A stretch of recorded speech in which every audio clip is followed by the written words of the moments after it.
A alimentação vegana é antinatural e, por questões fisiológicas, não deveria ser aconselhada. Essa é a conclusão de um artigo escrito por um paleontólogo e que está rodando aí vários sites e que muita gente me pediu para responder, para analisar. Eu fiquei meio tenso. Ué, mas eu vou responder essas questões de um paleontólogo? Mas depois que a gente leu, dá pra gente tirar algumas conclusões. Eu sou o Ricardo Laurino e você está no Momento Veg.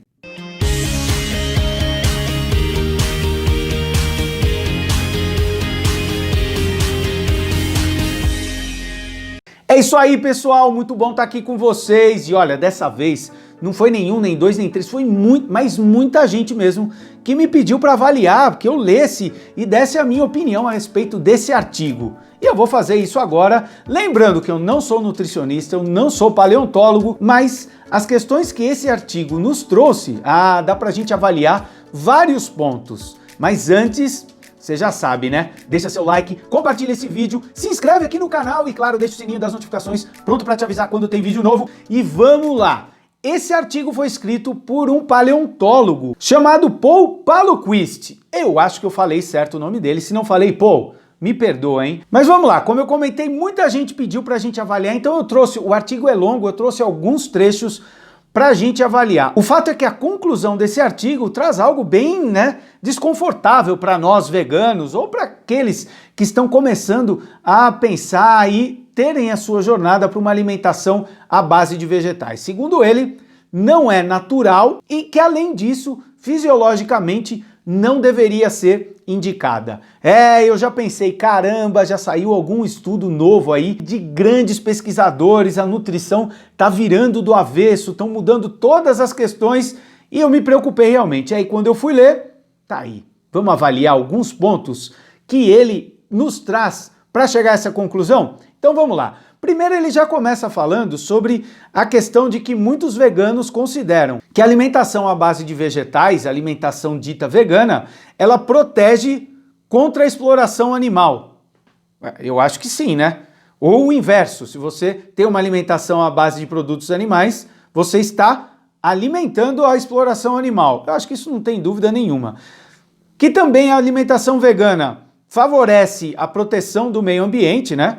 E que ela tem uma relação com postulações contra o neoliberalismo. E ainda reforça que todos esses pontos, se forem analisados um pouquinho mais a fundo, vão cair e não se sustentam. Bom, quanto à questão da relação com a exploração animal, eu vou dizer o seguinte, eu duvido que se consiga provar que explorar os animais para alimentação é uma forma sustentável e que defende os animais. Eu não sei aonde, não sei se o artigo de repente mudou, não sei. Segundo, eu acho que os estudos mostram que realmente a exploração animal, principalmente para o uso na alimentação, é um principal problema ambiental que a gente vive hoje. Exatamente, não há nada que a gente possa fazer que beneficie mais o meio ambiente do que você tirar os produtos de origem animal do prato. Então, também não sei em que sentido, eu não sei se mudaram. E a questão de neoliberalismo, eu sempre falei que o sistema em si não garante que a gente vai ter ou não exploração animal.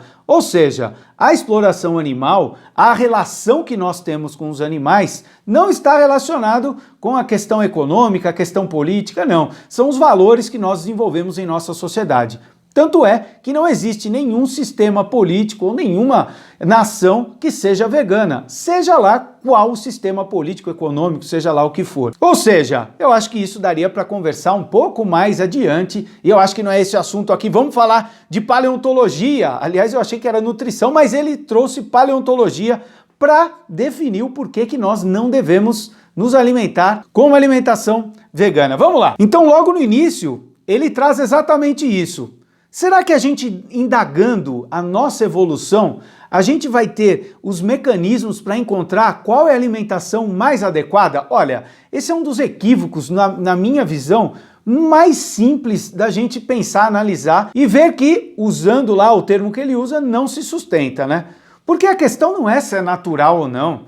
Quantas coisas que são naturais ou que eram naturais e que a gente mudou. Aliás, o que pode ser mais natural na essência humana do que avaliar, questionar esse desenvolvimento do senso crítico que a gente tem e, diante disso, tomar novas atitudes? Não dá para ele trazer uma ideia de vamos pensar na natureza, o que a natureza nos trouxe, sem perceber que é natural a gente questionar aquilo que viemos fazendo ao longo do tempo e que podemos mudar. Se não fosse assim, ele não estaria estudando isso. Ele estaria, como eu e como você, nas cavernas, convivendo e vivendo na mesma sociedade humana que ele estudou, mas que se desenvolveu graças ao desenvolvimento da nossa análise crítica, do nosso senso crítico, e que ele vai voltar a falar a respeito disso, e que de novo ele acaba esquecendo. Então isso é uma das coisas mais sem nexo, defender a natureza sem perceber que é natural a gente questionar, se desenvolver e mudar a nossa realidade. Vamos lá, porque a gente nem começou ainda. Então ele continua e diz, somos onívoros, ou seja, né, lembrando que onívoros são seres que têm a capacidade de se alimentar com uma gama maior, tanto de produtos de origem vegetal, quanto produtos de origem animal. Então, o onívoro tem essa capacidade. E aí ele explica, né? Por termos um cólon mais curto, o trânsito dos alimentos pelo trato digestivo é mais rápido, dificultando a absorção de alimentos vegetarianos ou ricos em fibras, né? Vegetais, na verdade. Olha, isso talvez poderia ser avaliado de uma outra forma, né? Vamos pegar os estudos da Academia Americana de Nutrição e Dietética, que é uma das maiores do mundo, uma das maiores instituições de nutricionistas do mundo. E o que eles dizem é que, independente desse cólon, tá? Eles nem falam disso, eles dizem que a alimentação à base de vegetais é saudável e recomendável em qualquer fase de nossa vida. Um parênteses aqui, não pense que nós ou que qualquer instituição que defende a alimentação à base de vegetais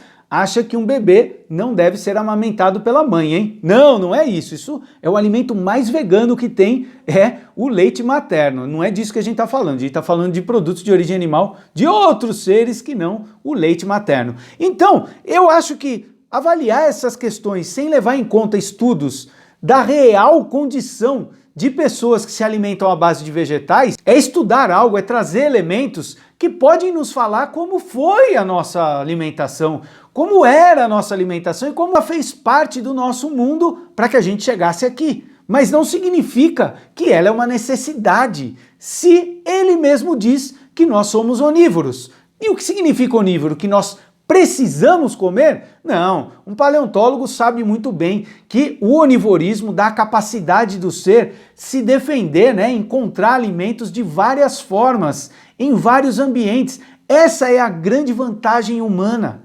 O onivorismo traz essa vantagem da gente poder, em situações adversas, ter uma gama maior do que a gente vai comer. E não a necessidade da gente comer aquilo como ele está dizendo. Vamos lá, senão vai ficar muito longo, mas vocês entenderam, né? Já começa aí com conclusões que é só dar uma avaliada, a gente vai ter a conclusão inversa, para o outro caminho. Mas vamos lá. E aí ele diz que o metabolismo e energia, né? É outro título. Nos mamíferos, o crescimento é acompanhado por mudanças metabólicas, que permitem uma mudança em nossa dieta, ou seja, a gente precisa do produto de origem animal, né? O mamífero mama da mãe e depois ele não precisa de tanto esses alimentos, mas segundo ele, nos ancestrais, na savana, comíamos mais carne e essa era obtida por meio de animais não caçados. E ele continua. Isso é confirmado em depósitos africanos datados de 2,6 a 2,3 milhões de anos atrás. Olha, ele está analisando a nossa alimentação, ele está falando sobre a nossa alimentação, avaliando os ancestrais que viveram há 2 milhões. Aí ele continua.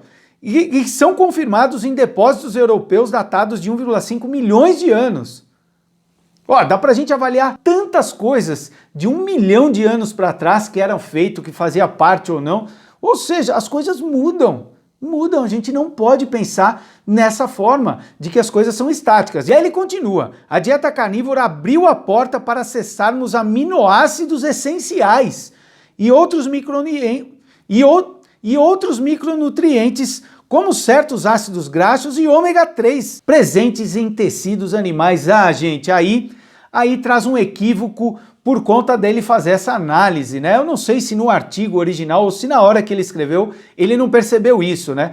Mas o fato de naquela época não ter acesso a aminoácidos essenciais específicos que se encontravam na carne é porque eles, por exemplo, não tinham o arroz e o feijão, ou tantos outros produtos vegetais, alimentos vegetais que quando reunidos e trabalhados de forma adequada, trazem todos esses nutrientes que ele citou, inclusive o ômega 3 no óleo de linhaça, na própria linhaça. Ou seja, como eu falei, avaliar o que acontecia lá atrás, claro que é importante, mas não se pode simplesmente olhar o que se acontecia lá atrás e não trazer para a nossa realidade. E quando ele trouxe, tem um belo escorregão. Vamos continuar lá. Temos o cérebro grande, essa é uma outra questão que ele analisa, né? Precisamos de uma alimentação de alta qualidade, pois o cérebro grande do humano e outros órgãos exigem uma dieta rica. Até aí, tudo bem. A questão é, não é possível ter essa dieta à base de vegetais? Vamos continuar. O aumento do cérebro exigiu o encurtamento do trato digestivo, nos promovendo a uma transição para uma dieta mais carnívora. Esses termos aí eu não acho legais, né? Porque o ser humano nunca foi carnívoro.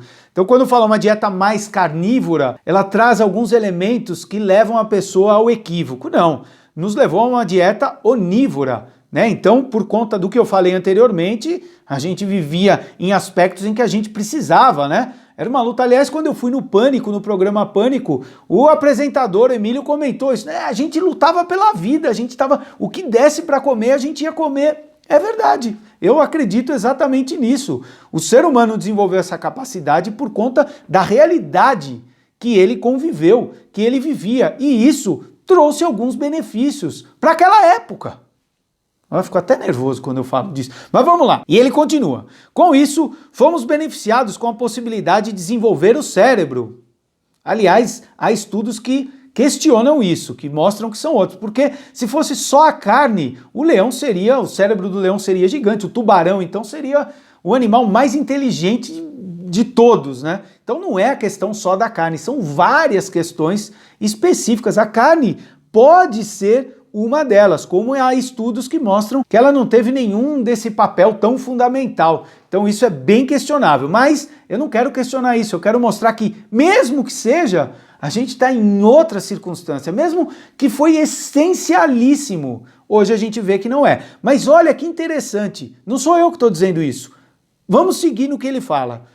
Então, com uma alimentação melhor, no caso mais carnívora, a gente atingiu isso. E aí ele continua e eu vou mudar até o tom da voz. Ele diz assim: hoje no primeiro mundo, existem opções que não incluem produtos de origem animal, mas não era acessível aos caçadores-coletores durante a época chamada de Pleistoceno, há cerca de 160 mil anos. E aí ele completa, e também não em países em desenvolvimento. Ora, essa é a típica argumentação de quem, apesar de eu ver, ele já estudou, ele tem artigos debatendo sobre o direito animal e tal, mas essa argumentação é típica de quem não entende a ideia do veganismo. O veganismo entende uma pessoa que está em dificuldade, uma pessoa que está lá, os esquimós, ou pessoas em países em desenvolvimento, né, em grave dificuldade. Mesmo aqui no Brasil, a gente vê situações de pessoas que não conseguem, né, não têm acesso nem à informação, nem à alimentação. Como é que você vai julgar e debater isso? Agora, o movimento vegano tem como princípio a gente transformar, né, a gente construir um mundo em que todas as pessoas tenham acesso a uma alimentação à base de vegetais, saudável, acessível e que todos possam desfrutar. Então, não é o contexto, não é. Então dizer que não é possível porque algumas pessoas não têm acesso a essa alimentação por questões N, né, por N motivos, é a mesma coisa que a gente dizer, então, não devemos usar celular. Por que não? Ah, porque existem pessoas que não têm acesso ao celular, logo não deveria ser usado por outras pessoas.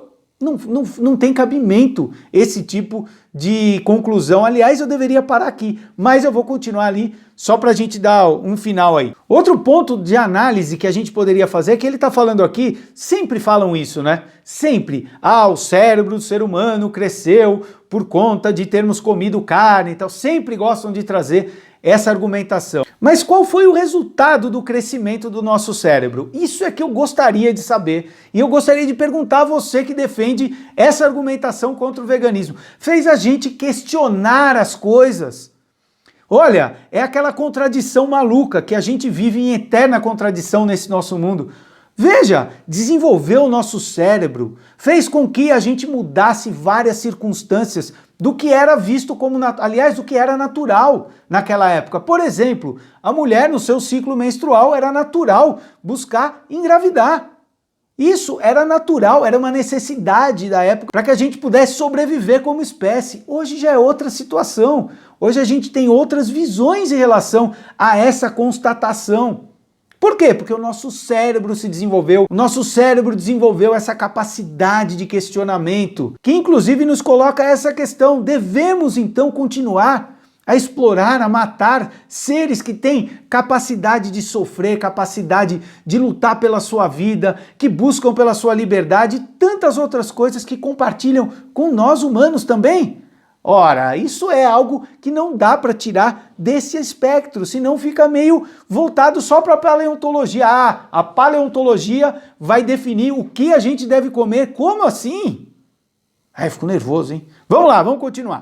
Importância do ferro. Bom, aí ele entra naquilo, né, que a gente precisa do ferro M. Olha, isso é só ir buscar alguns estudos sobre nutrição, fazer cálculos lá, né? Porque realmente o ferro M, ele tem uma absorção maior no nosso organismo e o ferro M é encontrado em alimentos de origem animal. É verdade, mas vai fazer os cálculos de veganos que comem alimentos que têm muito ferro, não M, mas que por conta de ser em grande quantidade, faz com que a absorção seja correta, seja adequada. E mais, por que a gente vive num mundo em que a grande maioria das pessoas que podem comprar um pão, que podem comprar uma bolacha, quando você lê os ingredientes, está escrito lá que a farinha é enriquecida com ferro e ácido fólico? Ora, as pessoas não comem carne? Quantas pessoas que comem carne têm problema de anemia por conta de um nível baixo de ferro no sangue? E mais, os estudos mostram que pessoas veganas e pessoas que se alimentam com uma alimentação tradicional, o nível de incidência de anemia é parecido, é muito equivalente. Então, não precisa nem ler sobre ferro, porque, infelizmente, ele está baseado na paleontologia. Acabou esquecendo que as coisas têm que se unir, né? As informações, as matérias de estudo, elas têm que ser trazidas para uma multidisciplinaridade, senão fica capenga, que é o que muitas das coisas que ele escreveu apresentaram aqui. E ó, vou reforçar, eu não preciso, e qualquer pessoa que quiser rebater isso, não precisa ser um estudioso, não precisa ser um nutricionista, ele é paleontólogo e está falando sobre nutrição. Isso aqui são dados, informações e análises que são bem possíveis de qualquer um fazer. Então vamos lá. Aliás, por conta do cérebro grande que a gente conseguiu, né? Olha aí eu sendo irônico, não sejam irônicos. Bom, vamos continuar. E aí então ele entra no ponto que eu achei o mais absurdo, gente. Eu não gosto desse tema, mas eu achei muito absurdo. Então, segundo ele, o ser humano, ele tem a possibilidade de ser hospedeiro de uns parasitas que outros macacos não são capazes. Os parasitas não se instalam nos parentes mais próximos dos seres humanos. Entretanto, esses parasitas são encontrados em carnívoros. Olha, veja o que ele está querendo dizer, que realmente a gente comia carne, e como esses parasitas são encontrados, são possivelmente encontrados em nós humanos, então nós devemos comer... Ah, difícil, né? Difícil. Quantas outras coisas forem avaliar lá de não sei quando, ou mesmo de agora, vão trazer da nossa herança, mas não dá para esquecer a nossa realidade, os estudos nutricionais, o que apresenta, o quanto a gente vê dos benefícios que essa alimentação traz para as pessoas. E aí, no final, ele tem a conclusão que eu li lá no início, né? Que uma dieta vegana não só é antinatural, como há razões fisiológicas para desaconselhá-la. É, gente, ele termina falando sobre natural, e eu reforço, que bom que a gente naturalmente pode questionar, que bom que a nossa natureza pode fazer com que a gente faça escolhas. E essas escolhas podem beneficiar não só a nossa saúde, mas também os animais, o nosso meio ambiente e a gente desenvolver uma sociedade compassiva, uma sociedade mais justa, não só para os humanos, mas também para os animais. Então, o que você acha disso? Concorda? Eu quero saber a tua opinião. E claro, você lembra, né? Se você quiser saber mais sobre veganismo, além de se inscrever aqui no Momento Veg, escute todas as segundas às 22h30 o quadro Zona V, que eu apresento na Rádio 89 FM, uma das rádios líderes de audiência em São Paulo. E eu falo sobre o quê? Claro, veganismo, né? É isso aí, gente. Eu vou ficando por aqui e te espero no próximo vídeo, hein?